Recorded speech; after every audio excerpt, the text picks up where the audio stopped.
practice a lot of back bends and there's a little bit of strain in the lower back. I'll show you a counter pose to back bends, and this is a pose that you can practice anytime after practicing back bends. So it's called Viparita Karani, and we usually practice against the wall or away from the wall, but to release the back after a strong back bend practice, it's a good idea to practice it with legs on the wall.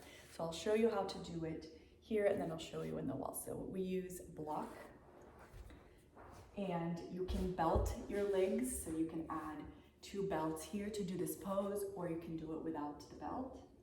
And you come down into your mat here. You place that block underneath your sacrum, and you want to think if you had a lake here, the water in this lake would not spill anywhere, right? So usually it would be tilted here. So try to keep this area as level as possible.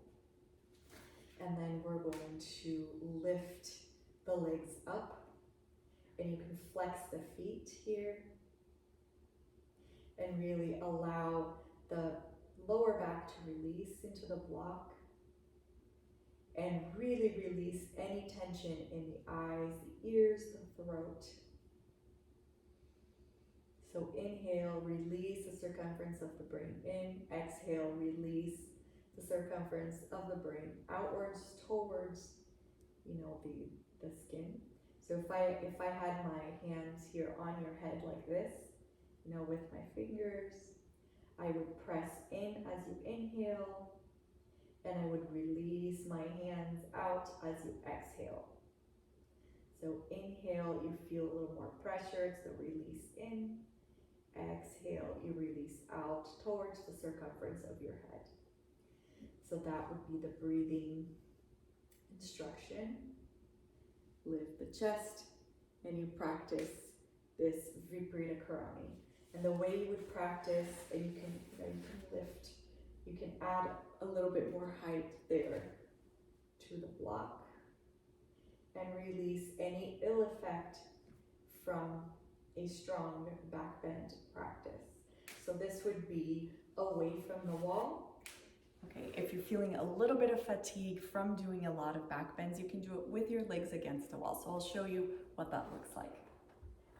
Just come and sit against the wall like this on your side, so that your body is touching the wall. And then I'm going to lift back here with my legs and my sit bones against the wall. And when I'm ready, just lift the sacrum, leave about maybe an inch away from the wall, so that you can allow from your skin here of the buttock. And then you go ahead and just place those legs against the wall, very straight knees. Again, trying to keep this level pelvis here, abdominal area, and make sure that you're not bringing the hands above the shoulder line. You can keep them down here about 30 degrees, and then release the eyes, the ears, and the throat, teaching this mind how to develop this receptive feeling where you're just releasing. You can make the block a little bit higher here too, and practice with the block that's higher, and a higher setting, and legs against the wall. And you can practice this for 2 or 3 minutes, or however long you have. And then lift the chest. Make sure you're not collapsing the chest here. Lift the chest, soften the belly.